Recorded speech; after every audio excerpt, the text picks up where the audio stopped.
go ahead and start. We've got a nice full screen here. Love that grid. Love seeing that. Both Lindsay Watkins and Amy have referred to this as our quilt as we look and see this, our quilt family. And I love that. I love seeing all the pictures, all the faces. It's lovely. So I don't know if any of you got to see a couple of the posts from this week. I don't know if you follow me on Instagram, but there were a couple of posts that we talked about warming our hearts this week. I put out there something that I received Sunday morning as some direction from me for myself. And I loved it. I loved it so much and I wanted to share. So I put that out there and we'll talk a little bit about that this week. We'll talk more about these ways that we're warming our hearts and sharing with other people. I love to hear what you're learning about. I think when we open that up and we talk about that, we talk about what we're learning together, we get so many rich examples of what that looks like and ideas, creative ideas for us that maybe we haven't been thinking about or that we're already doing, but we haven't acknowledged, as ways that we are learning and growing and warming our hearts. So I'm excited to hear from you also. Yeah, I do. Let me see. See if that takes care of it. Yeah. Okay. All right. Thank you, Lindsay Watkins. Appreciate that. Okay. So welcome and welcome back, Michaela, and welcome to Rebecca Sargent. I invited Rebecca to come. She is a wonderful mom that I know here. She was one of my young women back years ago at church. So that's fun to still be connected and have those friendships. I love it. Okay, so mamas, let's talk a little bit about kind of follow through from last week. Anything that you want to bring up that you thought about as you were pondering the things that we discussed last week? I find that those kind of just simmer, I guess, not simmer. What do they call it? When they're brewing, I guess, or something. No, what is it? There's a phrase when it's, I don't know, in your mind and you're thinking about it. It's just, but you're thinking about it and you're having more thoughts about it and it's bringing making other connections in your head. And maybe you talked about it a little bit with a friend and then you get some more insight or some more ideas for personal application. Have you had any of those experiences this week where you've thought about that? Oh, yes.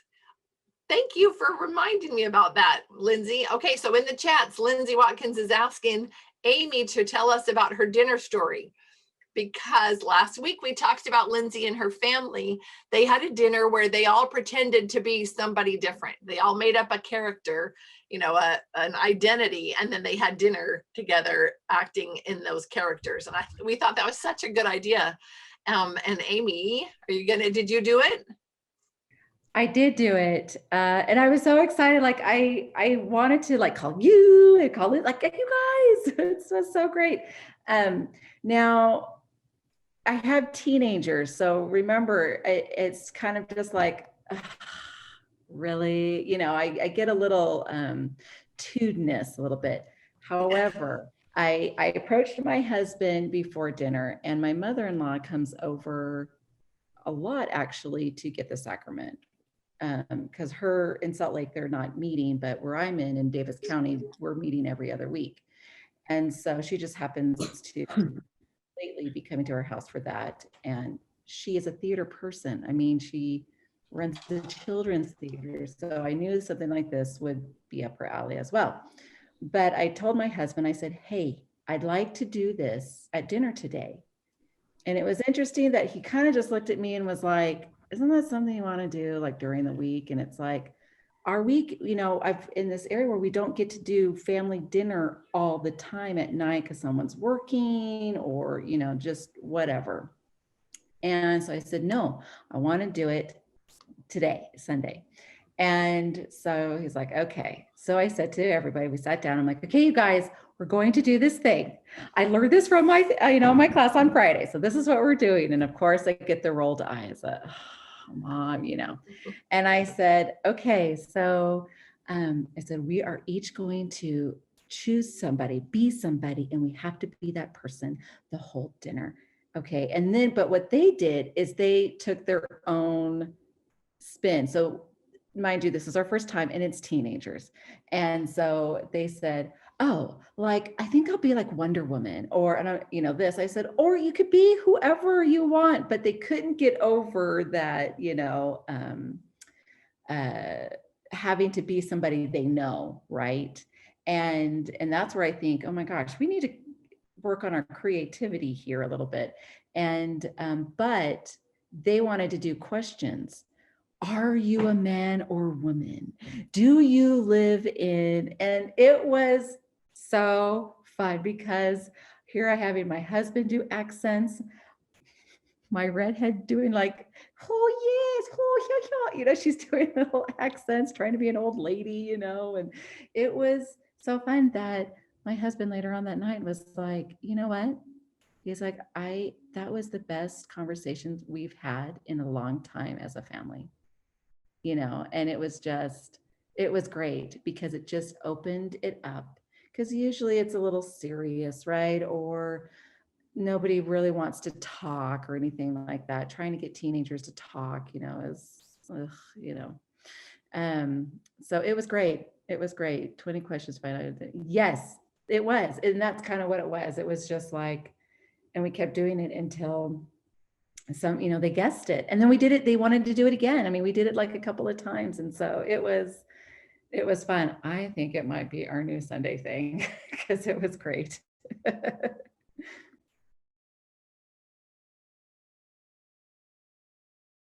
love it. Sorry, I was typing and I missed. But anyway, I can see families dressing up in their characters, coming to dinner in costume and having a great time. I love it. See, Lindsay, what you started? I think this is such a creative and fun idea. So if any of the rest of you decide to jump in and try this character dinner party, that would be awesome. Hey, Peggy, welcome back. It's so much fun to see familiar faces. It's wonderful. We're getting together with friends, and that's what it feels like. And I love it. I see your names pop up in Well-Educated Heart, comments on Facebook or, whatever. And it's just nice. It's lovely to have this wonderful group of friends. Okay, so any other comments, other things from last week? Fallout from last week's discussion? Linnell. Yeah, I was thinking of your story you shared about Opal and how she used to name the trees and the flowers and the animals. So I have a quick story. In my house, there are some woodpeckers and they come and peck my house, and I've got holes around my siding. And last summer or maybe 2 summers ago, I don't remember. It was like fall when it gets cold that they start. I was so mad. And every time I hear it, I would slam on the wall. I would go outside. I would like try to spray them with water. I did not want them around my house. Fast forward to this past week, we see a woodpecker pecking on our house, and my attitude toward the woodpecker has completely changed. And I'm really surprised that I'm not trying to shoo it away. I'm not mad at it. And it is kind of annoying that I have holes in my house, but this woodpecker pecked like a complete hole and went inside. So now it's inside somewhere in my house. And it's like, oh, well, the woodpecker needs a home too. And my son named it. And now it's Woody the Woodpecker. So I thought of Opal, and I thought of how we can have this connection with nature, that if we appreciate the animals around us, then we're not trying to shoo them away, and we welcome them. And if I have a bird in my house, I'll deal with it sometime. But we have Woody now who joined us. I love that. Thank you for sharing that. I just love Opal Whiteley. I love her stories. I love her names for all of the things in nature around her, and that's how she survived, was having those connections. But it's interesting how having a different attitude toward those creatures really changes how we see them, how we interact with them. I'm wondering if I could somehow get that to trickle down to the mosquitoes that we deal with in the summertime. I'd have to be really, really creative. Those are little Satan devils, little creatures.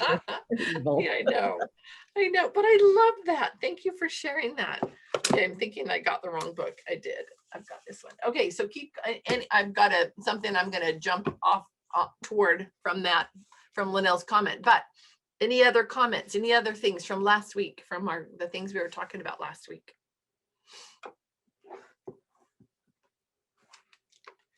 While I'm finding my page. Okay, so as I was studying some more for this month's rotation, and I don't have little kids here, so I'm not preparing these ideas or kind of reading ahead or anything to be sharing these with my children. So I kind of approach it a different way, but maybe I'm getting to see some material that you moms just don't have time for. So this is something I ran across and I thought it was so beautiful and I wanted to share some parts of it. But if you want to go back and catch all of it, it is podcast number 70. So in Well-Educated Heart, that's where we get most of our goodies, most of the wonderful stories and heartwarming resources we find through Well-Educated Heart, which is an app and a web page. So podcast number 70, which you can also access through any podcast, any way that you listen to podcasts. You look up Marlene Peterson, Well-Educated Heart, Well-Educated Mother's Heart, I think is what it's actually called. And podcast number 70. It is called Lessons from the Soul of an Indian. And it is beautiful. And if you have the resource books, it is in volume 3 of these, the Mother's Library. Oh, sorry, here, I'll do that again. Can you see that? Okay, so this is Lessons from the Soul of an Indian. Think about this, listen as I'm reading, so you can pull out and share with me whatever it is that comes out, whatever you get out of this, because there are so many things, Okay, so this is written, there's a man named Charles Eastman, and he's an Indian. He was named Hakata when he was born, but he was the first Native American to write an autobiography and to talk about their way of life from a first person point of view. So that's really interesting. He wrote a book called Indian Boyhood. Anyway, it became a huge bestseller. It was translated into many languages, and so that's kind of a big deal as well. But anyway, this is him talking about some of his thoughts of the role of mother and grandmother in his culture. And I'll tell you what really struck me is I didn't learn this. I didn't learn anything about this when I was in school. This is not the attitude, the picture, nothing.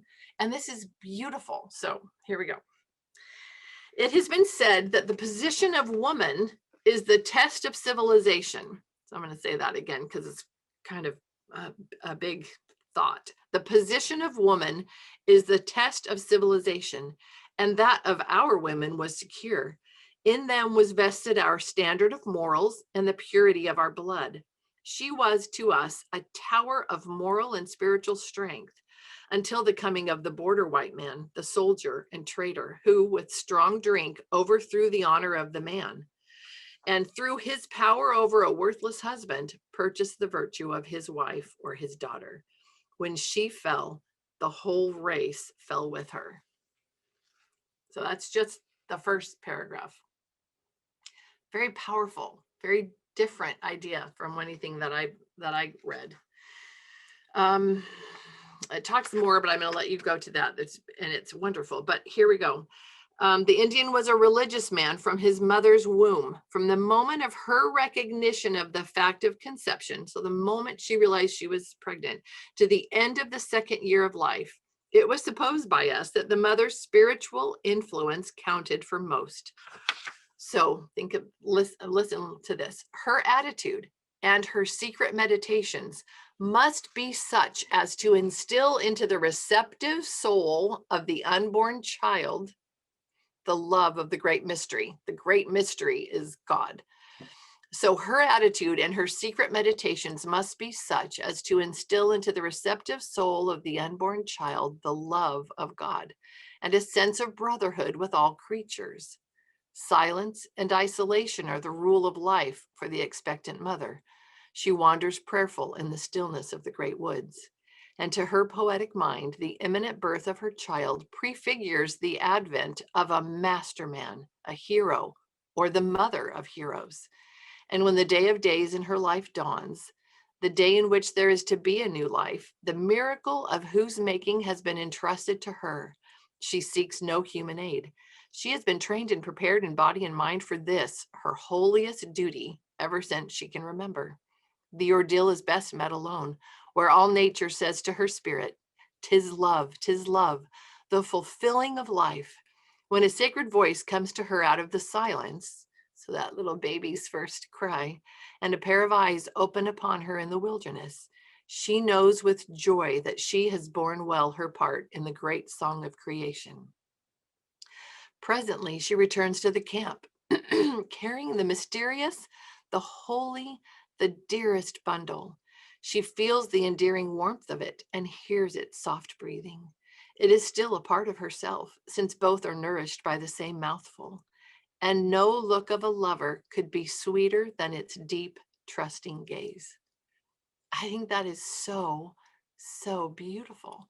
And then it continues, shares a little bit about the first teaching that a mother does. She continues her spiritual teaching, at first silently, a mere pointing of the index finger to nature, then in whispered songs, bird-like, at morning and evening. To her and to the child, the birds are real people who live very close to the great mystery, to God. The murmuring trees breathe his presence. The falling waters chant his praise. If the child should chance to be fretful, the mother raises her hand. Hush, hush, she cautions it tenderly. She bids it be still and listen. Listen to the silver voice of the aspen or the crashing cymbals of the birch. And at night, she points to the heavenly blazed trail through nature's galaxy of splendor to nature's God. Silence, love, reverence. This is the trinity of first lessons, and to these she later adds generosity, courage, and chastity. In the old days, our mothers were single-eyed to the trust imposed upon them, and as a noted chief of our people was wont to say, men may slay one another, but they can never overcome the woman, for in the quietude of her lap lies the child, a gift of the great good to the race in which man is only an accomplice. Very different attitude, very different feeling, and such a reverence is given. And then it talks about her, the mother, humbly seeks to learn a lesson from ants, bees, spiders, beavers, and badgers. She studies the family life of the birds, so exquisite in its emotional intensity and its patient devotion, until she seems to feel the universal mother heart beating in her own breast. In due time, the child takes of his own accord the attitude of prayer and speaks reverently of the powers. That's just a little part, but I would love to hear what you think about this. Oh, the name of, so I'll look up the name of the book while you're thinking. So remember, it takes 30 seconds to, I'm doing two things. I can't do that. 30 seconds to process a question and a little bit to think of what you want to say about it. So the book that he wrote is a book called Indian Boyhood by Charles Eastman.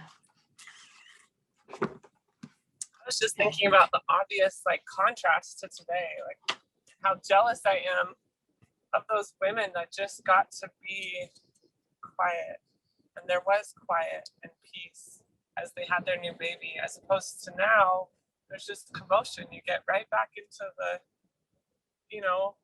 into the craziness of life. I have a sister-in-law that's pregnant right now, her third pregnancy, and the first two were late-term miscarriages, and she's still working. She asked her boss if she could work less hours, and he bumped her down to 40 hours a week. I mean, there's no reverence for what she's doing to grow this baby. It's just, yeah, can you keep working? So I just think of just the stark contrast between that lovely picture you just painted and today's crazy world. I'm like out driving, just I can see the visual difference and all the craziness going on, and then that, like watching ants. I mean, who has time to just sit and watch the ants and watch the birds? And anyway, it's beautiful. Thanks. That's what I think. I mean, this huge difference. And on the days where you can stay in, stay home, kind of, sheltered there, or you're out in nature somewhere with your children, you have that more of that kind of a feeling and that escape from the craziness of the world. Ida.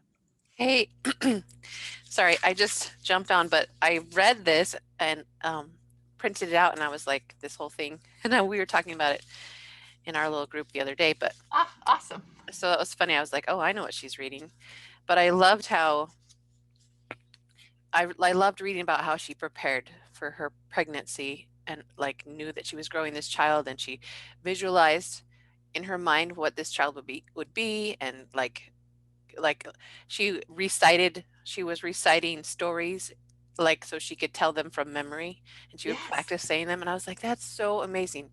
And there's actually a lot of research that shows how much like when women are under stress and that while they're pregnant and are going through trauma, that it really impacts the baby. And sometimes in severe cases, when you're constantly under stress, babies will scream when they're born, and they'll scream to like get that the stress hormone, because they're like, it's like they're addicted to it, so they need to get themselves worked up. So they'll do that to try to have that feeling again. So and then like as a mom, you have this baby and you're like, we're super stressed out, and then you have this baby that's super stressed out, and then it's making you stressed, and so you're just feeding off each other and continuing it. But how much so sweet and wonderful and beautiful in its design that this was their approach. Like that makes so much more sense. Yeah, I loved it. And I love the part that you shared too. Do you have that in front of you? Because that's, you're welcome to share or read any part of that you jumped out to you. She said, okay.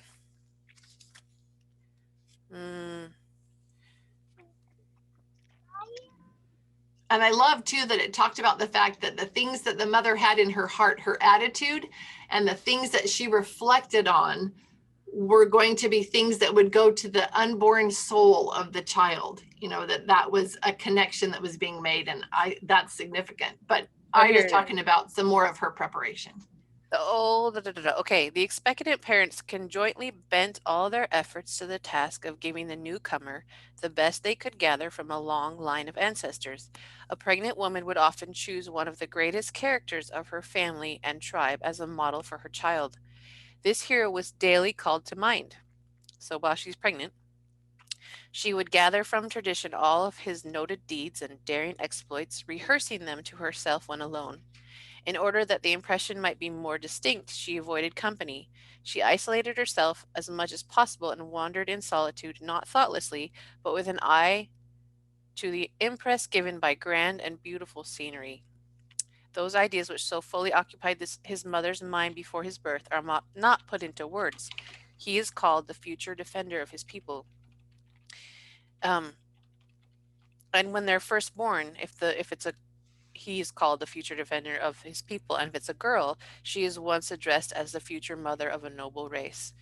So that's really cool. Like she was visualizing and planning and thinking about, I want this child to be like this, and just focusing on that has so much power. Like think about it, like I want my child to have these characteristics, like somebody that's real, and like how can I train them and think about things they've done and teach them that as from their earliest days.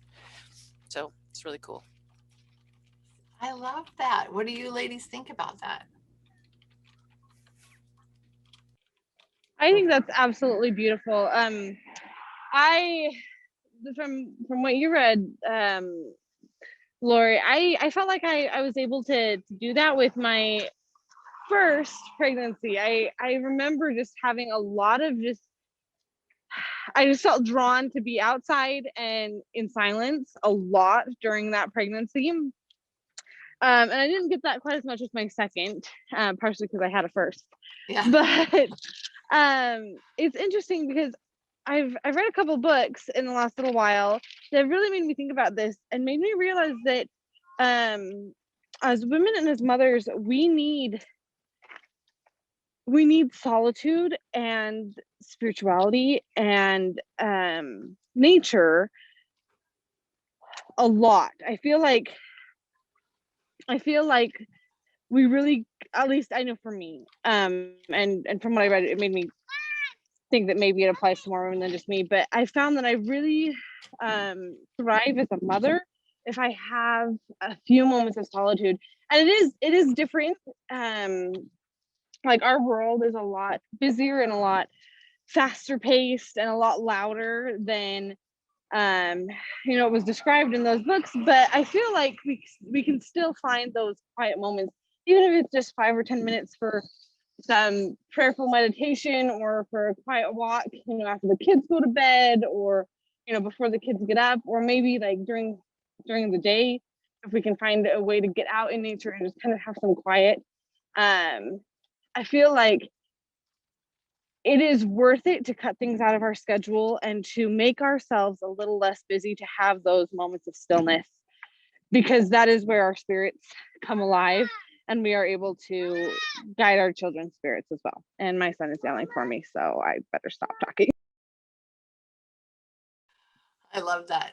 Oh, but it's true. And also, when I bring up these wonderful, heartwarming stories that are ideals, this is not the place to be going, oh man, I didn't do that with my kids. Now they're going to be all messed up or something. You just take from that what you can and add that to your life now, and find ways that idea of the mother's thoughts and her attitude and the things she spends time doing, that those are things that will trickle down to the family and affect those children, right?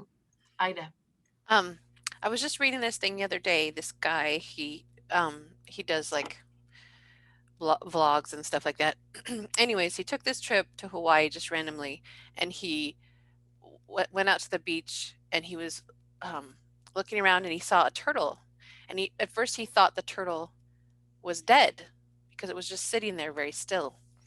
And he said that, like, in that moment, God spoke to him and said, it's not dead, it's resting.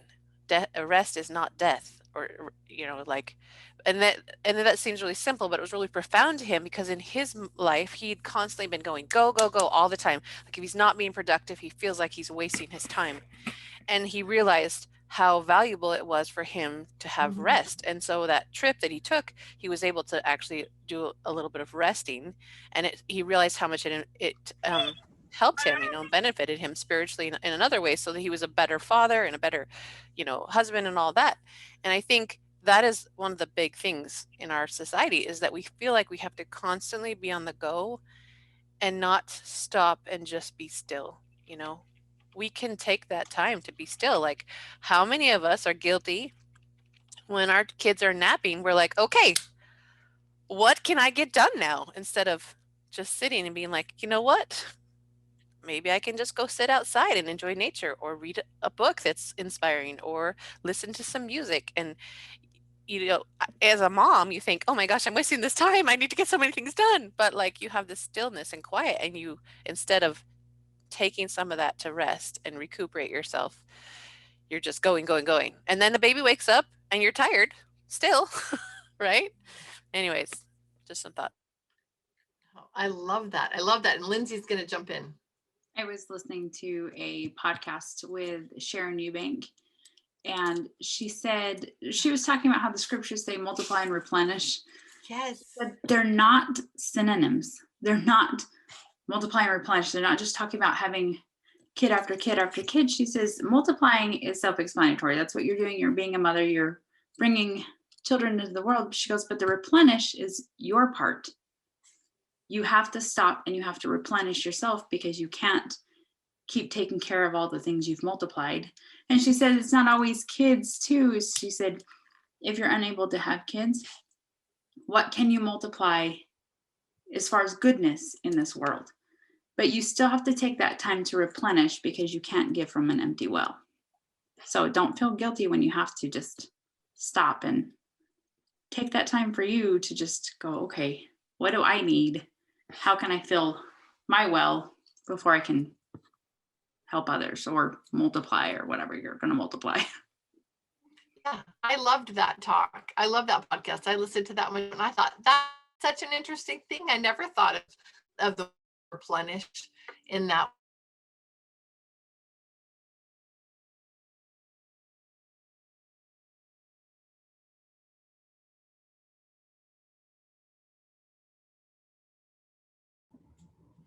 Did we lose her or?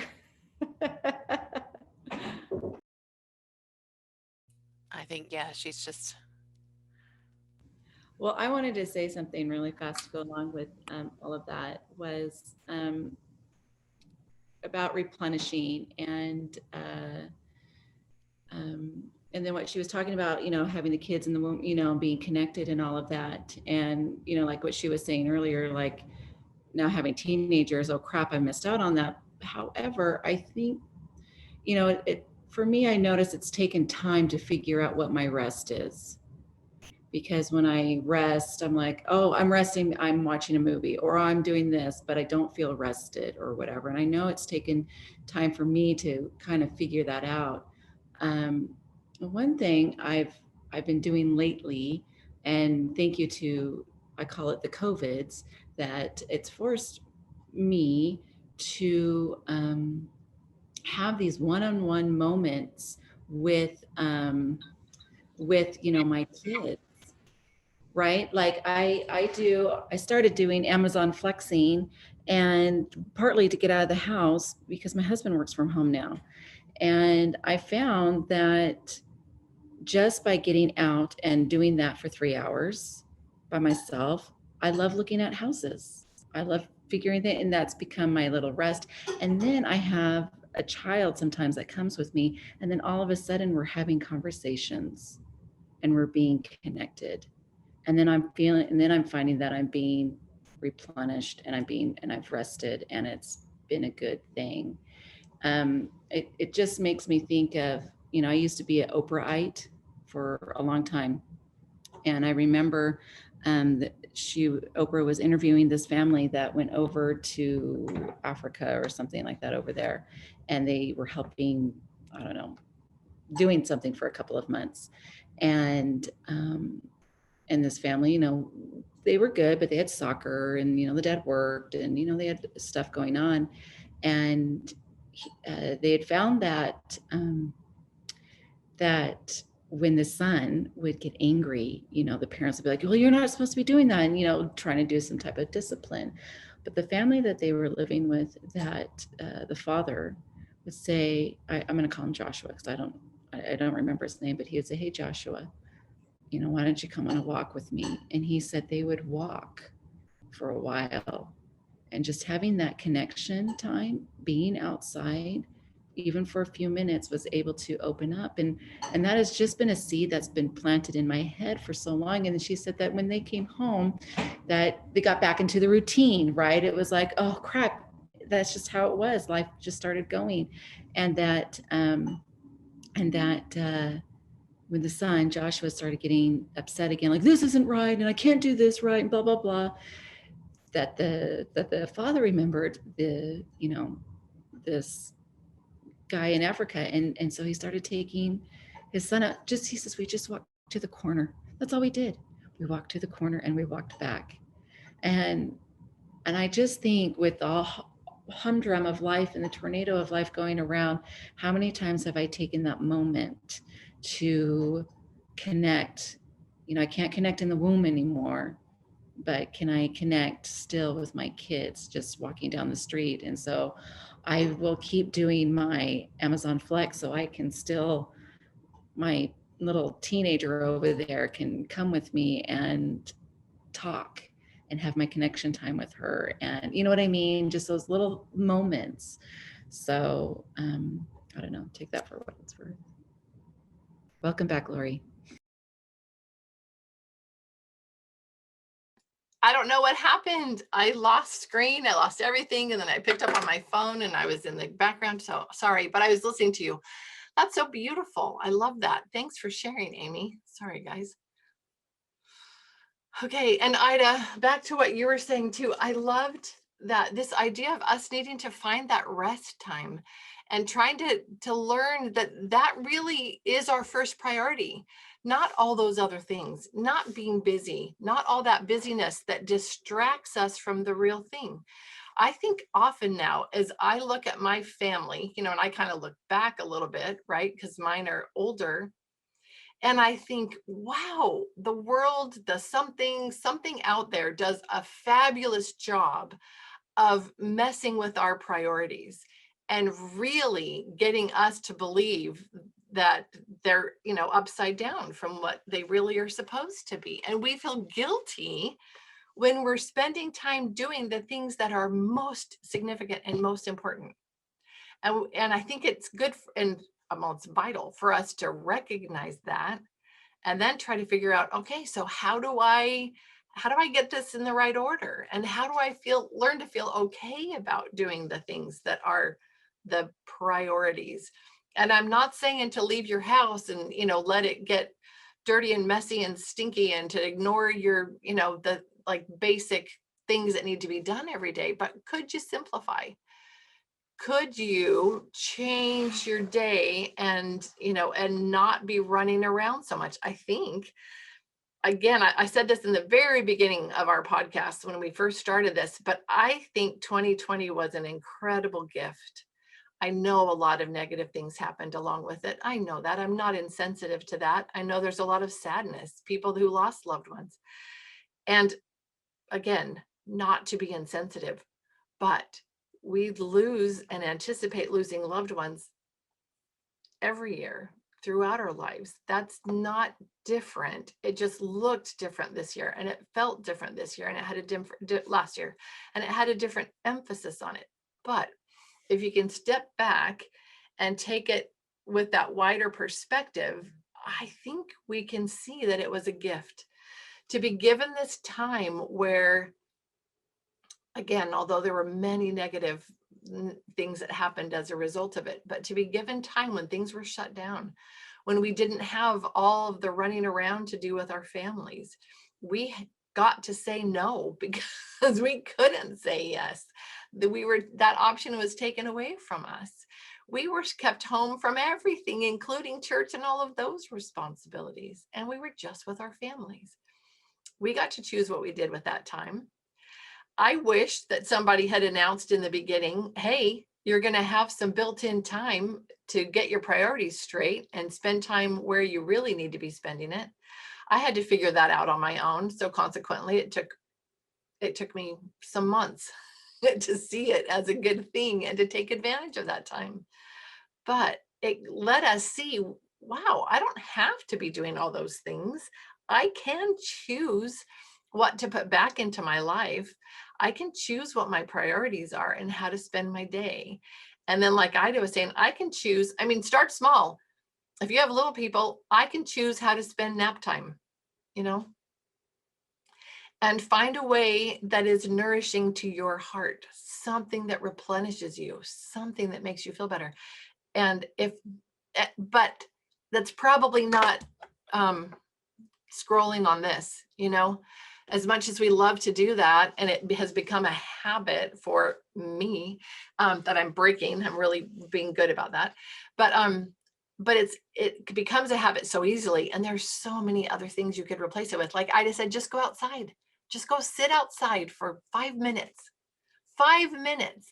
See if you could do that every day. Add in just a couple things. Add in one thing that is like that, that's heartwarming, nurturing, and just spend a couple minutes doing it and see what a difference that makes in your life. Give yourself permission to take care of you.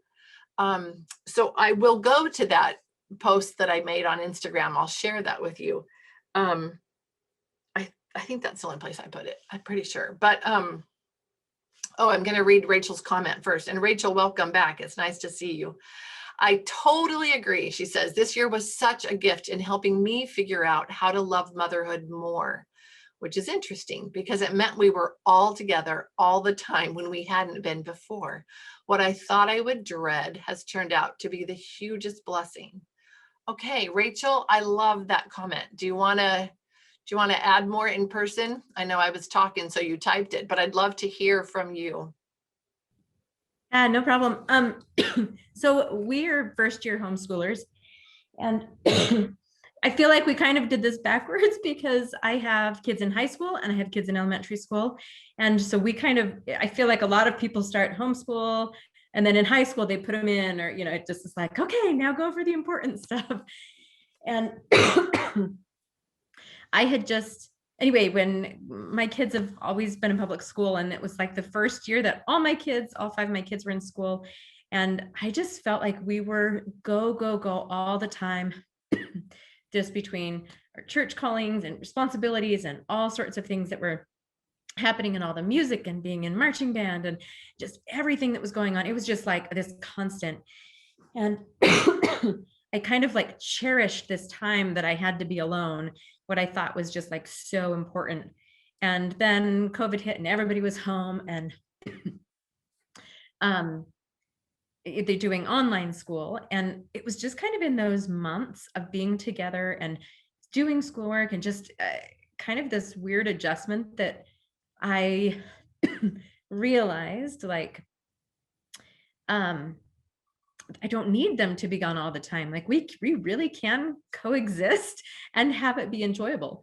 Not that there weren't, hard moments, but anyway, then I withdrew my kids from school and we like jumped in full throttle, and knowing that this is like long-term and we're committed. But it has been so really just beautiful to figure out how this looks for us.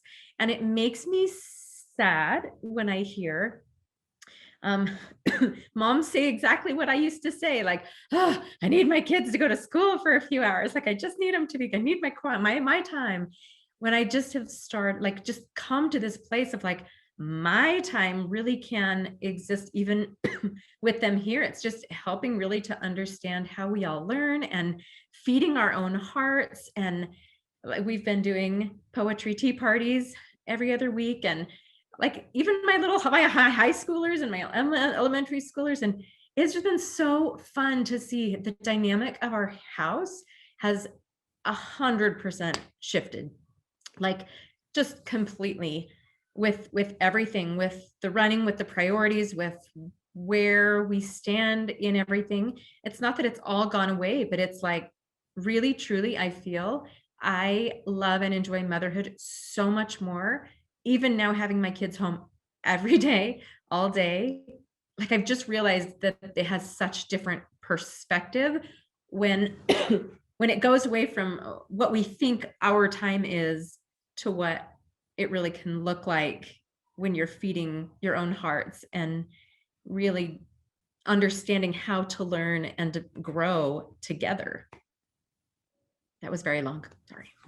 No, it was very wonderful. Thank you. I love that. I love that. And one of the things I love the most, Abby, hang on and stay right there, is that it's our perspective, because it really doesn't matter how we're schooling our kids and where they are, and if they're in public school or private school or homeschool, or what we decide about that and what works for our family. But boy, does it matter a lot where our hearts are as moms, and if we could let go of as much of that extra stuff that makes us and our families kind of crazy and be running all the time, and find out what is a good rhythm for our family, what makes sense for our family, what feeds us and them. I think we realize, oh, I never knew it didn't have to be hard every day. Not that there aren't days that are hard. It was funny because this week, was it Wednesday or Thursday? It seemed to be, I think it was Wednesday, seemed to be a bad day for a lot of moms.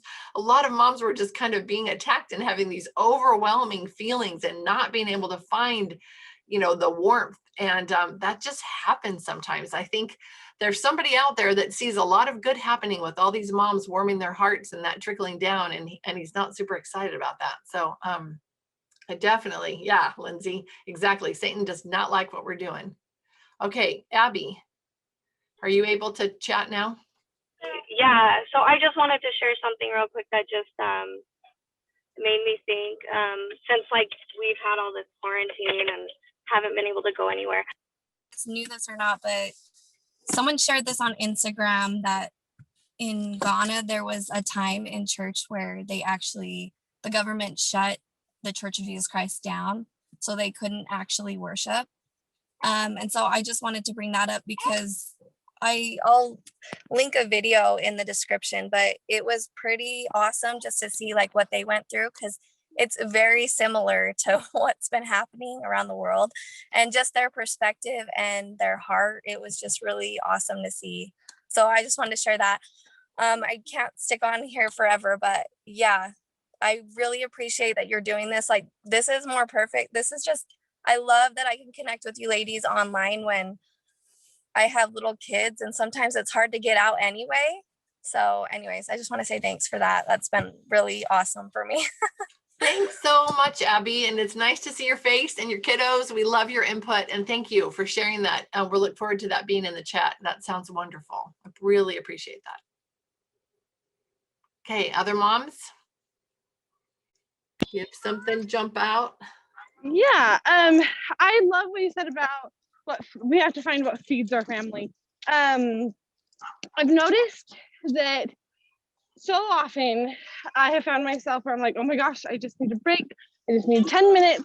And I end up sitting down and I either turn on my smartphone and look through social media, or I'll just like turning on an audiobook, which isn't bad, but then I'll start playing a game on my phone while I listen. And by the time that my break is over, I don't feel rested. And I remember seeing something, I can't remember where it was, but it talked about the different kinds of rest that we need. And sometimes we need physical rest. But oftentimes the rest that we really need is emotional rest, or creative rest, or social rest. You know, there's so many different kinds of rest. Sorry, I've got dogs barking at me and a dog pulling me along. But there are lots of different kinds of rest, and oftentimes when we think of rest, we just think of the physical kind. And really the most restorative, or the kind that feeds us, is the kind of rest that we're, you know, the activities that feed us is they tie into which kind of rest we need at that moment. And oftentimes for me, that's just rest from the noise, including visual noise and external stimulus. And oftentimes it's creative rest. I need time to be creative, and that's what really feeds me and what really feeds my soul. But it doesn't work if we try to feed ourselves something that we're already overloaded on, you know. That didn't really come out the way I wanted it to, but hopefully you get the meaning. That's so funny. At least we all speak the same language, so I think we understand each other. I thought it was great, Mary. So thanks for sharing. And I love that you brought that up. There are all kinds of rest. What is restful to you might not be restful to me, but you need to think about that and be aware of what is your rest. And then spend some time doing that. Probably a couple months ago now, we talked about, what do you love? If you were to ask your children, so a couple of you moms were on back at that time, but a lot of you are new, and so you weren't here for that. But if you were to ask your children, your husband, your best friend, your sister, what do you love? Would they be able to answer that question? Are you able to answer that question? Do you know what you love? Do you know what makes your heart happy? Have you thought about that? Has it been a while since you've thought about that? Some of us have been good about, not me, some of you may have been good about that during your life, kind of hanging on to that a little bit, but some of us forgot it along the way. And it's important to get that back, not in a selfish way, but in that nurturing, supportive, heartwarming, filling your cup kind of way. Any thoughts about that? I have a thought. I always have thoughts, Lori. I love your thoughts, Ida. Oh, hopefully it's not too much, but I loved what Rachel was saying. And even though I've homeschooled my kids all along, but I really felt sometimes just like, oh my gosh, this is too much. I just need a break. I need some time, you know? And I would sometimes remember feeling a little bit jealous of all the moms like, my kids are going back to school. And I'm like, not mine. But honestly, it wasn't until I started feeding my heart. And it really happened when I started diving into a well-educated heart. Like I had done it, but I wasn't intentional about it at all. But when I started having kids and like I was so busy doing all the things, like I wanted to, learn how to can and learn how to, do all the things that I saw my mom do when I was older, right? And she had a lot of helpers. I mean, there's 11 kids in my family, so there's lots of people to help, and she was constantly doing things, and she's a go, go, go person. So I was trying to do those things with my little kids, and I realized it was not possible, but I kept doing it. And it wasn't until about 3, 4 kids that I was like, hit a wall where I'm like, I can't do this anymore. And I literally had to stop. And slowly, and a few years since then, several years since then, I guess now, my heart, it was like Heavenly Father was like giving me little bits, like, here, you need this. And like through people and through experiences that I would have that would help to refocus, like what are the things that are most important. And then as I was introduced to Well-Educated Heart and started diving into that more, like I recognized how some of the things that I stopped doing, because they were like I love to paint and I love art, and I've always been very much into doing that. But my kids, like I would try to do something with them and they would want to participate. So they'd be climbing all over me and like right up in my space and getting into the paint and spilling it. And I would just be like, and by then I'm like, okay, everybody, and sorry. Anyways, and I was like, you know what? I'm just going to try to do this and let them participate. And so I just got less paint, nice paint and paintbrushes and everything, like, and nice paper for them too. Like usually I was like, I'm not going to waste my paper with you guys, like, and my paint, and I set it all out at the table. And I was like, okay, guys, we're going to paint, like, and it was watercolor, like, which is super messy too. But anyways, any painting really. And it was so awesome. And I like didn't freak out the whole time. And I felt like that was such an accomplishment. I was so proud of myself. And then I was like, okay, you know what? And my kids loved it. They were having so much fun. And so then I started doing it, and I do it all the time now. And like we're constantly doing little art things, and they are always like, Mom, can we do some art stuff? And I'm like, yeah, let's do something. And it feeds my soul so much. And my kids are all actually really artistic too. And I didn't realize it because I didn't give them a lot of opportunity to express it. I was like, no markers, no color crayons. I mean, like, you can have it in this limited window. Don't color on the walls, like a little too uptight. Anyways, but seeing them, they have blossomed, being able to do that. And it's like changed the atmosphere of our family. And that's just one thing that has helped, but so many other things that I realize, having poetry and music and those things, like, it really makes such a difference in the feeling in our home. And I feel so much calmer. And even though like everything is kind of crazy sometimes, there's noise and messes and we clean up, but it's like I don't feel uptight. It's like I'm so unwound, if that makes any sense. But so yes, feed your heart. I love that example. It's beautiful and it's so true. It doesn't matter where you are in your life, what stage you're at, what your choices are with your kids. Feeding your own heart makes your life easier.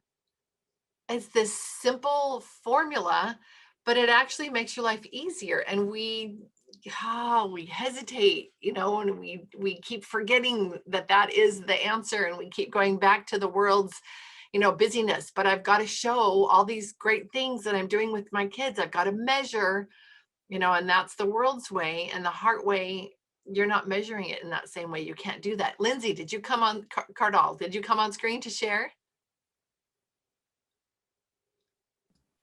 Yeah, I did. Okay. Sorry. Well, I've kind of been coming and going. I've got a lot of extra kids here and an oven repairman, and I'm trying to multitask. So, but I caught a couple comments, and I kind of wanted to add on to them. So I was trying to remember. Rachel said something that I thought of, and Ida also. I had well, just yesterday, my kids started a new program, and my son has been dropped off for a few years at like preschools and stuff, but he's always known somebody. And so this was his first time going somewhere where he didn't know anybody. And I'm a little nervous for him because he's so shy. My daughter's like super outgoing. Anyway, so I just told him like, okay, well, you tell me when you want me to leave, and he wanted me to stay for a long time.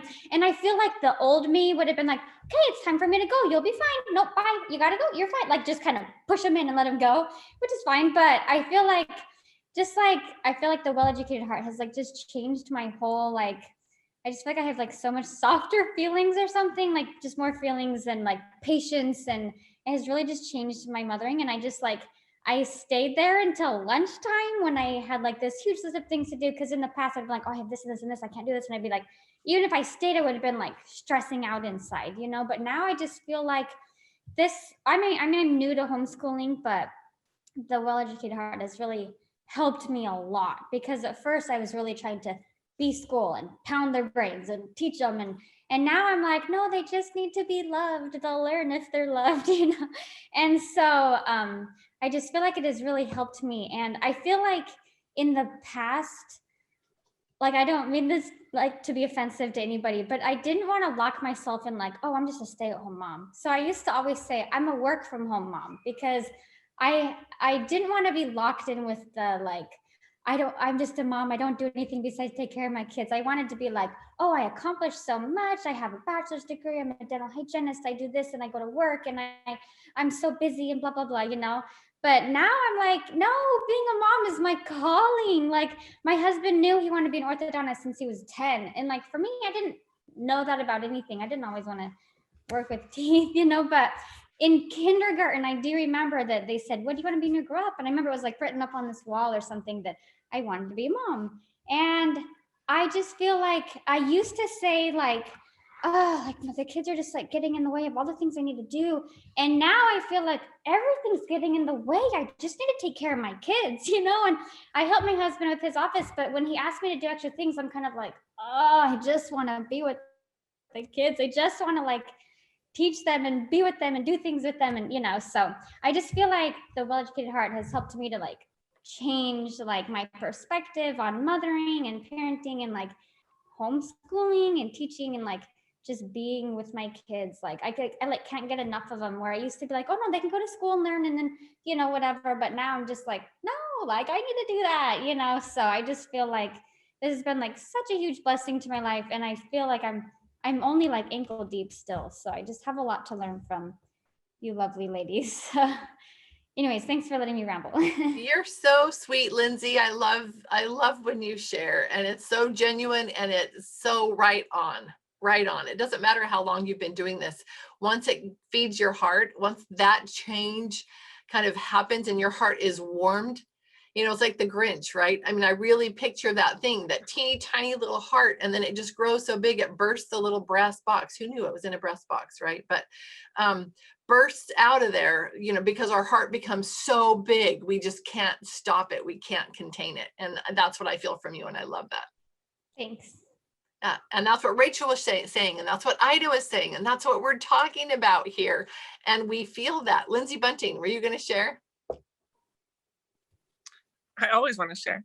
I try to like hold it back and like get my words just right in my head before I ever come on, but that never happens. Works anyway, at least, but you can get them all lined up, they're still going to jumble out. So yeah, they just kind of get all messed up.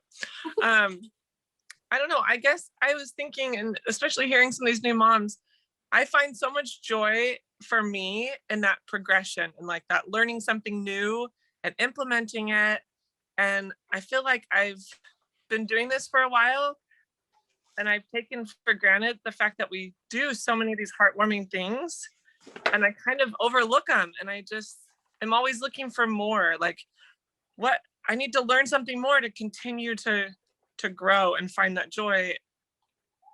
And I don't know, I'm having a hard time making sense of it. Like when we first started, like Ida was saying, when we first started painting together, that brought me so much joy, and like my heart was overflowing. And then now we do that all the time, and it's just normal.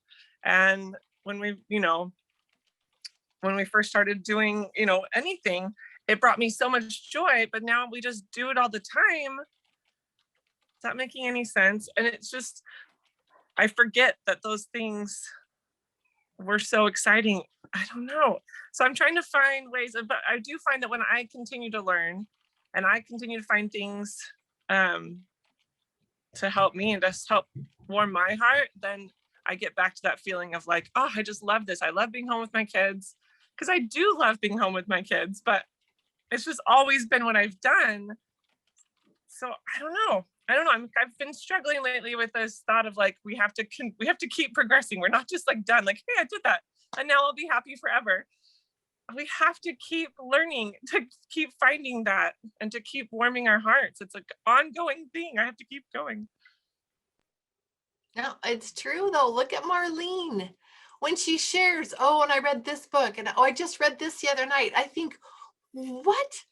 Didn't you feel like you have like reached the level, you know, of, you know, all of these stuff, you gathered all these stories, all the things that she shares. I think, my goodness, there's so much that she knows and understands, but she keeps feeding her heart every day, just feeding. And I don't know, but I do think that nature, being out in nature, is a way to feed your heart without a lot of effort, without any effort really.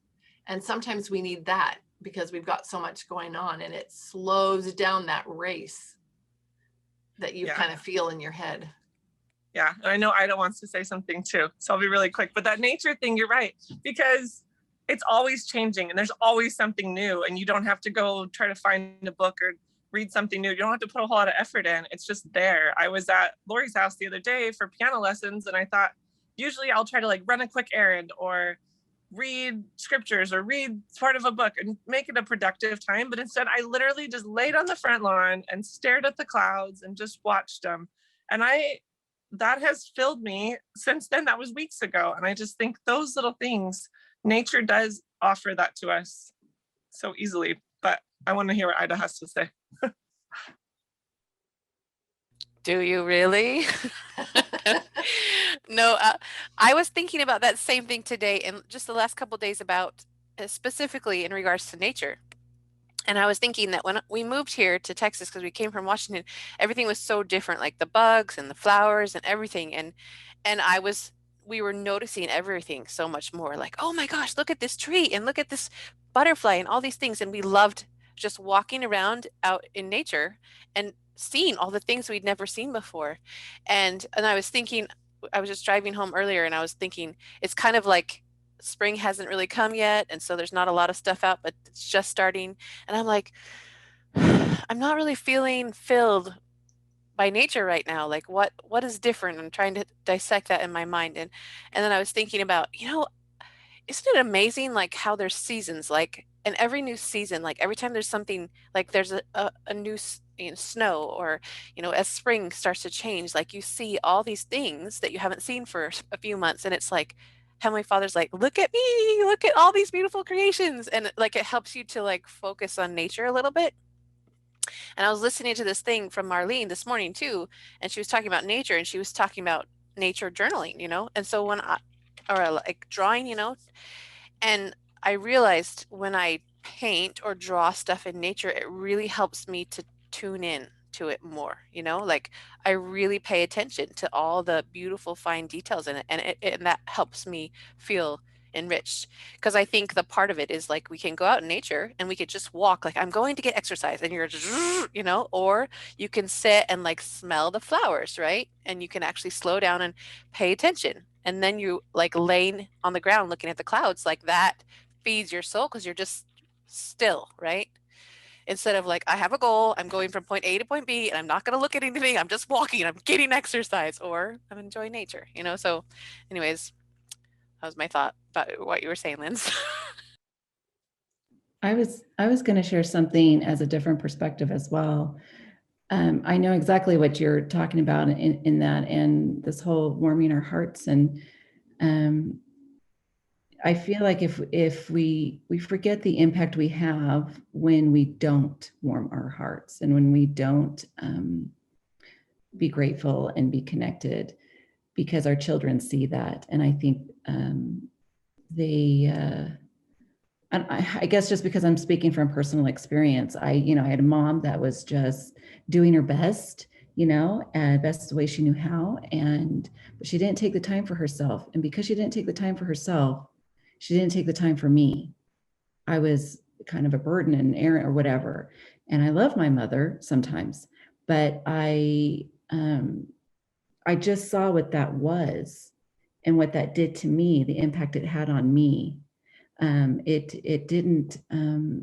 It's taken me a long time to figure that out, that it's okay, because sometimes you feel like, oh, it's selfish, like that's what I felt like for a long time. And I just actually had this conversation with my sister-in-law about this. She's like, well, they just need to go and serve and just go, I just can't believe everybody's just so selfish, blah, blah, blah. And I'm thinking, what? But if you take the time for yourself and be connected and see what the Lord is giving you, then it totally seeps, because you're super grateful with your kids, and it doesn't matter what book you're reading, taking that time to look at clouds, whatever it is.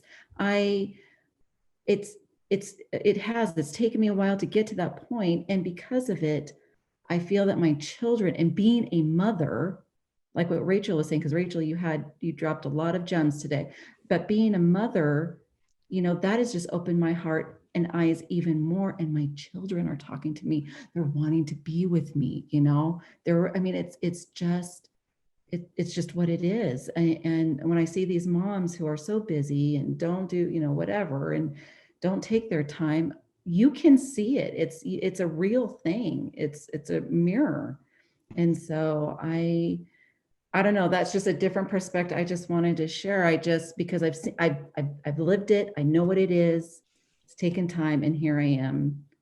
It's evolved, and like I said, what that relaxation, it looks different. It does look different, and it looks different every day. And some days I don't get it. Right? Maybe it's just that 2 verses I read this morning, and that's it. But I did something, and I don't know, but yeah, okay, I'm done. No, it makes a difference. And our family is a reflection of us, what we're doing to feed our hearts or what we're not doing. Cammie, look, Cammie's so polite. Cammie's raising her hand. We would love to hear from you. Oh, thanks. Now I have to find my thoughts. They're such good comments. Amy's comment is what started me on this idea. Going back to the story that you shared about the Native Americans, something that I identified with a lot is the history that she pulled in to her children from her ancestors. Mm-hmm. That is something that's very significant to me. And it made me think about how she had connections outside of her tent. So she could ask others for stories. She had someone to look to guide her meditations. She had others that helped her learn about what happened before and how she can go forward. And so last week when I joined, I was telling Linnell how I am learning about these things. And so it was kind of like fire hose, where a lot of it was overwhelming. But what I loved was the connection with the ladies. And so where I am responsible for the Relief Society ladies in my area.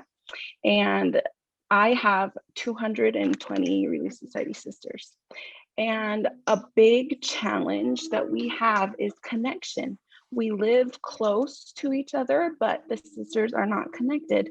And so these discussions, what I loved about what Amy just said is that there is a time when you need to take care of yourself, and it's not selfish to take care of yourself because it helps. And I feel like that example of the tribes, they looked to others to support them during the time that they needed time for themselves. So there was this idea of community where I don't know where I'm going. I haven't experienced this before. Who can help me? And it's something it's why I got on today. It's why I came back the second time. I love that this is a safe space that people can come to find what they might not have been given when they were growing up. And so I think about how I can share that with others that I am steward over, how to build a community where it is a safe space.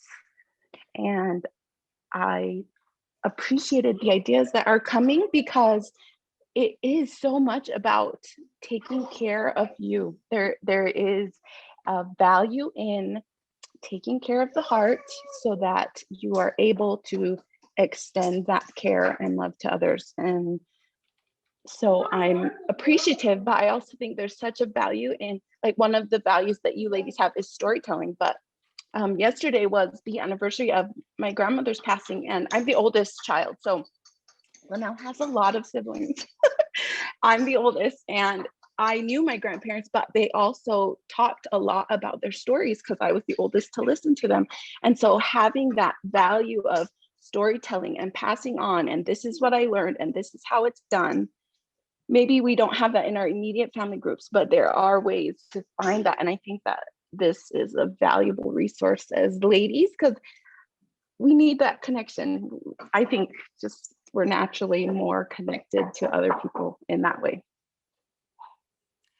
Cami, I love that. And I love how I feel so strongly the genuineness of those feelings that you shared. That is so beautiful.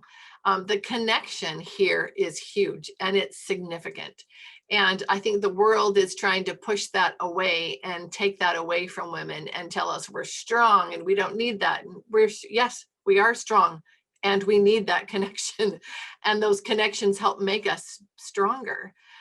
Those bonds and the stories connect us. Stories are also stories of our ancestors and those things that link generations together. And like Ida put in the chat here, more of that story is that the grandparents helped teach the children. At about 8 years old, they would go to the grandparents, to the child would go to, if he was a boy, he would go to the father, and the grandfather for a lot of the training, the girl would go to the grandmother. And the grandparents had this very significant job of teaching the children the stories, teaching them the heritage, their ancestors' stories, teaching them fables, stories that were the made up stories to teach them all of the qualities and character traits and things that they wanted them to learn about. And what I think is really interesting, if you are a teacher in any way, anywhere in your life, and we all are, just like we are all mothers because we all mother other people. We are all teachers. We all have opportunities to teach, train, influence other people in our circle of influence. But if you have ever taught anybody, this model is just beautiful and it works just so amazingly. But they would have their children at night, nearly every night, it said, one of the adults of the family would share a story, either one of those fables or a family history story, and they would share the story, just telling the story. The next night, that child who was training, or the children, I don't know, but that child would then narrate back the story that had been told to him or her the night before. And then the family would help them correct things or say, great job, that was wonderful. But they would have this opportunity to hear the stories and then tell the stories back. And that's how we learn. And I think in your Relief Society group, I've had that same responsibility. So this is Relief Society is a group of women. It's a formal organization of women. And so Cami is currently president over that. So she's got 220 women that are under her charge. So in that group, storytelling is significant and makes a difference. It warms hearts. Anything that you can do to warm the hearts of the people that that you're thinking of or talking about trying to influence, warming their hearts. So storytelling, music, art, poetry, nature, those are the things that warm our hearts. And look, just from the discussion today, look at all of the examples in different people's lives and in different areas where warming your heart had such an influence on the people or the area, you know, the atmosphere of around you. I love that. Sorry, that was a lot, but I loved that comment, Cami. Thank you. I'd like to share a few ways that I've been warming my heart this past week. When I saw your post, Lori, on Instagram, I've been making mental notes of all the ways that I have felt my heart warmed. So I just want to give a few examples of the past few days. The first one I want to share with you, this is something that I drew this week.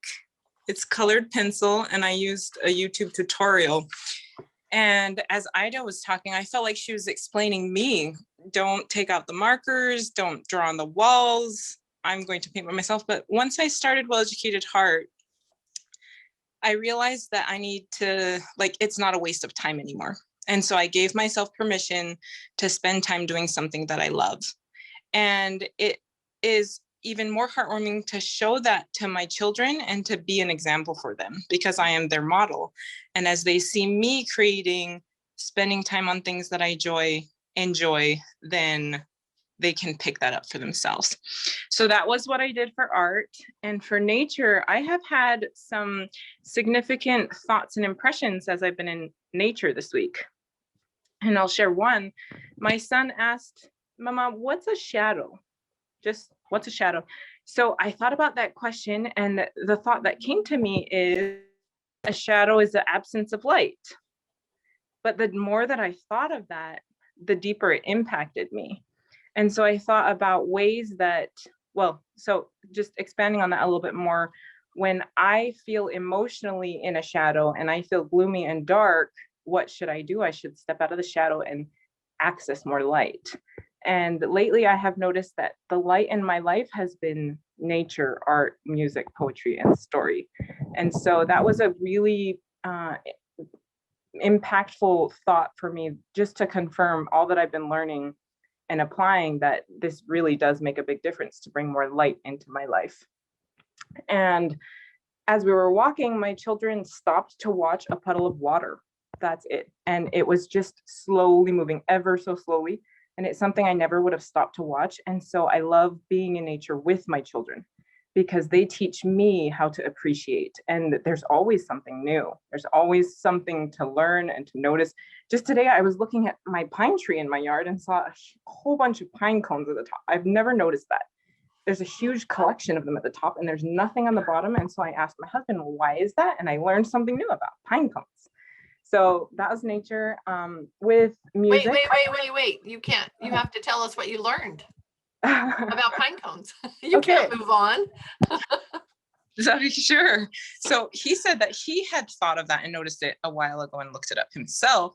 And it's just the way that they pollinate themselves. So all the pine cones are the female pollinators, and they can drop because of gravity, and then they pollinate the male pollen of the tree, and then that allows them to fall to the ground and make more pine trees. I thought that was really neat. Yeah. Thank you. We have been, I took my son to the National Eagle Center here in Minnesota, and we learned about eagles, and that was amazing to learn about eagles. So all of this nature opportunity to learn, we can have these moments of inspiration that warm our hearts. For music, I was singing a children's song on a walk, and it brought tears to my eyes to think of the words. That's it. I was just singing a song, and it filled my heart to think of the lyrics. And so I really enjoy singing children's songs that teach such simple truths and that make me feel God's love for me and love for my children. And the specific song I was singing talked about nature. It talked about the connection to nature. It's called I Wonder When He Comes Again. And it talks about, when will Jesus come again? And will the earth be white as snow? Will there be songbirds? Will it be daytime? Will it be nighttime? So it incorporates all of these aspects of nature. And I just thought that was beautiful, especially the ending when he says that Jesus will probably say, bring the children to me. And so I love being around children and for all that they teach.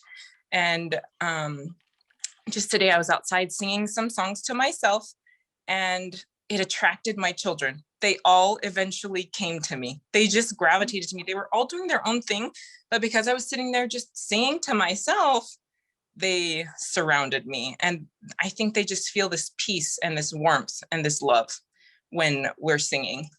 I listened to My America Storybook, and they're just stories, a collection of stories about historical figures. And I listened to the story about Nathan Hale, and he was a spy who ended up being killed because he got caught. And I was just really impacted by his patriotism, by his desire to do something because he thought it was right, for his love of country. I never grew up feeling very patriotic. I didn't have any connection to patriotic stories. And to see these examples of these men and women who grew up feeling that love of country makes me want to teach my children, makes me want to feel this love of country and this pride of country and this opportunity to just lift and to share and to love. I think I touched most of them, but I just wanted to share that as I've done this, I have felt so full. I have felt so rested. I haven't felt a need to step away and to give me a break and let me catch up, because I am taking time to fill my heart. And I used to think that each of these things that I have been doing this week were a waste of my time. I used to think, well, we don't have time to read a story before bed. You have to go to bed. And we don't have time to go outside because I have to do the dishes. We don't have time to draw a rooster because we have to do this and that. And so now I just feel so educated and enlightened to know that the very things I thought were a waste of my time are the exact things that are filling me up and are helping me to give more and to be more for my children. I love that. And I, like I say every time, I love that you take the time and that you have this gift. That's what it is. Because I could take all the time in the world, but you have this gift of pulling your thoughts together and then expressing them so beautifully. So thanks for doing that, Linnell. It's just beautiful. But look at that. Look what a change. Look at that. Why am I amazed? This is the perfect formula. It is the right pattern for learning. I'm just so thrilled that I found it. I'm thrilled to be surrounded by other women who have found it and are using it in their lives. But look at how we were so distracted. Look at how we were distracted. We believed we didn't have time for the whole reason we are here, but I don't have time. I gotta do these things. Nope. Sorry, kids. I just need to manage you. That's my job as the mother, is to manage you. What? But I was good at that. But I thought for a while that was my job, was managing the household, managing my children. Going back to that story that I told, the story of the Indian mother and how she saw her holiest calling, was this birth of a child, and then how it was everything to raise, nurture, and train this child, and that this was a family effort. The family was involved in teaching and training and nurturing, and she used nature and quiet and reverence of God as she was teaching and training her child. And I don't think she got distracted. I mean, okay, she had a little bit easier. She didn't have all this distractions that we have in front of us, but we got to see last year that we can choose. We can choose to bring the distractions back into our lives, or we can choose to bring those heartwarming experiences. And when you hear the individual stories and the examples, none of them are big things. And none of them are big, giant things that had to be planned for and money saved for and involved lots of other people to make it happen. Linnell was singing outside with her children, and they gathered around her. My family comes to be around me now, where I think they kind of avoided me before. And I was a nice mom and a good mom, but I wasn't a warm-hearted mom. And now they want to be around me. My husband likes me. And our kids are grown up, and we're in this stage where, boy, that's a relief, because it's gonna just be us. But he likes me, likes to be around me. My children now come and seek me out, and they want to hang out with me. That's a little bit of a difference, and that's a kind of a significant difference. And it's all because I'm warming my heart. I'm taking some time to do these little things. Now, did I cut somebody off? Did somebody want to share? Peggy, were you going to share? Oh, no, I just jumped back on. Okay. Okay, it's good to have you here. So I'm going to real quickly, I know people got to go, and I didn't share this, but I'll share it. Maybe we'll start with it next week, but we can think about it. So the thing I posted was, again, that direction I received for myself, and it was every day do something, and it was 3 things. So every day do something that makes me happy. And I don't usually do that. I don't usually think about that really, but this last year or so, having these conversations, reading all of this Well-Educated Heart, thinking back on what I did in my life with my kids, the good things. Think of something, do something that makes me happy. Do something that warms my heart. Do something that helps me grow. And that doesn't have to be 3 things. That can be 1 thing that accomplishes those purposes. You can pick one of those 3 things, but do one of those things every day. If you can get all 3 of them in, great, but do one of those things every day, something that makes me happy. And I just, in my head, happy face. Something that warms my heart, a heart. Something that helps me grow, a sunflower. And I actually think I'm going to design a t-shirt. I'm going to put it out there for, anybody who wants that reminder, because I'm just going to do that because I want that. And it's just going to be a happy face, a heart, and a sunflower to remind me, to encourage other moms. We're supposed to fill our cups. We cannot share and be a light, and we can't be a light if we don't have a light within us, right? So you have to fill yourself so that you have that light. You have to fill your cup so you have something to give. You have to nurture your heart so that it warms, so that it can receive inspiration and you can share that with those around you. So, and it's little things. So do the little things. Take time for those little things, and just breathe. Step back and look at what you're doing, because I guarantee you, because you've been having these conversations every Friday, because you're thinking a little bit more about these things, you're doing something. You might not have let yourself acknowledge those things yet, but look at your day and look at what you've done that falls into those categories, and give yourself credit for it. And remember, if you're not getting credit for it anywhere else, welcome to mom life, because that's what it is. And the only way you're going to get credit for it is if you give it to yourself. You ask us or the other women in your life, you tell them about it. And usually that's all you need. And they'll tell you how awesome and amazing that was. But anyway, you just got to give yourself some credit, show yourself some grace, acknowledge what you're doing that's good and noble and wonderful. And watch as that trickles down and affects those people who are in your circle of influence. Anything else you mamas want to share before we go today? Oh, Peggy, where's your voice? Do you have a little thing to turn on your, there we go.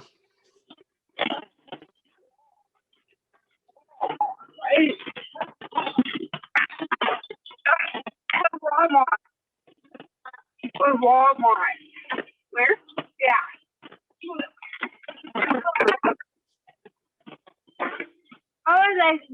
The door. I'm not getting you, Peggy. I think you're in can you go to a different part of your house?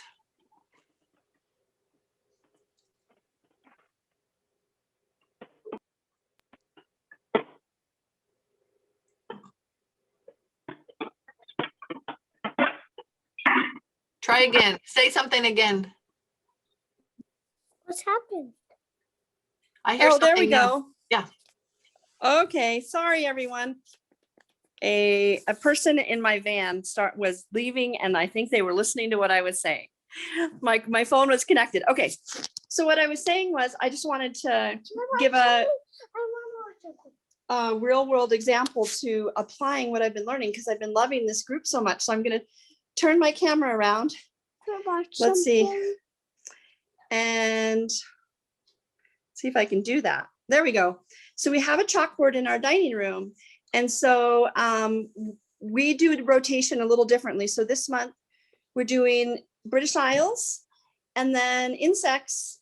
And then, so I just put a map up and then drew a little diagram of, we're reading grasshopper green and insects and just kind of staying there. But I wanted to show you my list here so everyone can see. I don't know if it's too tiny, but I've just written all the things we're doing. Like, so everyone knows I'm studying imagination and that, oh, maybe it's too grainy. Imagination, New America, British Isles, insects. We're doing Peter Bruegel and Ray Vaughan Williams. And then we're memorizing the Living Christ and our scripture study, and then poetry. And so I put this as the heart basket. And then over at our school table, I have all of the corresponding things in the basket here. And then so we can just pull it out, which is so great. And then, but I've really found that being more intentional about my downtime, my quiet time, my restful time. Oh, thank you, Evan. To fill those not with scrolling. Thank you. With scrolling on my device, but trying to actually sit and listen to something or sit and read something. And so this oh, thank you. Thank you for showing me that. And so I've actually been working through Ray Vaughan Williams this whole week, and it has been amazing. And I've been trying to be intentional with a Lenten fast with social media and devices anyway. And so whenever I have this kind of a small chasm of time, I made a playlist on my Amazon Music of all the Ray Vaughan Williams, and I've just been going through it. And it has really brought gentleness to the edges of the day, as you can see. And where I'm not just mindlessly listening to just whatever, I've really been able to cultivate, and it's really been beautiful to then have discussions together as a family. Anyway, it has really deep meaning in my day, and I wanted to share how meaningful this group has been to me, and just thank you for being the catalyst for accountability and beauty and change. And so I really love it. Thank you. You're so sweet. You're so sweet. It's just a wonderful gift that we've been given. I think that we've all been thrown together, and I'm very grateful for it. I'm grateful for all of you, for everything that you bring to this group. I love it. I shared what Peggy just said in the chat. I love that, bringing gentleness to the edges of the day. That's nice. We are to bring a softness to the world around us. So it's about time that we got busy to doing that work. So have an amazing week. And I hope we see you all back Friday. And like Linnell did, bring your family, bring your friends. Help them, let them know. Sometimes we forget and we talk homeschool, but it's a group for women. It's a group for all of us. It doesn't matter where we are. And talking homeschool is appropriate. It's one of the things we're doing. I just don't want the other moms who aren't to feel like, we're not including them. We're including all of us wherever we are, because we're all mothers and we're all doing this wonderful work. So thank you all for coming. We'll see you next time. And remember, you can stay on if you wanted to share, ask, or do anything. That's always an open option for anybody.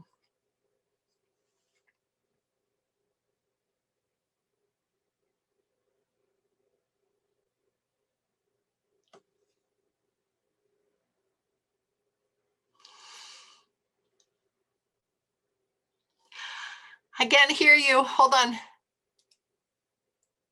Wait. Is that better? Yeah. Okay. It has been a really glitchy day. There are days like that. Well, I don't know what happened with mine. The computer, it just went out, and I thought I lost everybody, but I came back on and everyone was still there. I was so relieved. Yes, So, I've been kicked off several times, and so okay. And then my caregiver left in the van, and then anyway. Just one of those days. Just one of those days. Well, I just love the conversation, and there were so many things I wanted to hear and share, and so it was good. I'm glad I caught. I'm glad you were here. I'm glad you were here. And take advantage of the email. Are you on the email? No. Oh, okay. What's your email address? Or type it in the thing, whichever you want to do. Okay, yeah, it's, I'll type it in. Okay, I'll add you to the email. We're hit and miss. We're trying to get it going so that it's regular, but that could give you a way to input when or comment or whatever, when sometimes your day doesn't allow you to do that. Sure, sure. Well, I just love the brightness and the cheer and the camaraderie. It's just a wonderful thing. So Good. I'm just glad. wanted It's to good. Well, it's encourage great to you. have here. It's great to have you here. I love it. And I'm glad that it's helpful. I think it's so important to acknowledge that we cannot do this alone. Yeah, so true, so true. Well, just thank you for taking the time and have a lovely week, Lori. Thank you. I will. Thank you so much. You too. Bye. Okay, bye-bye.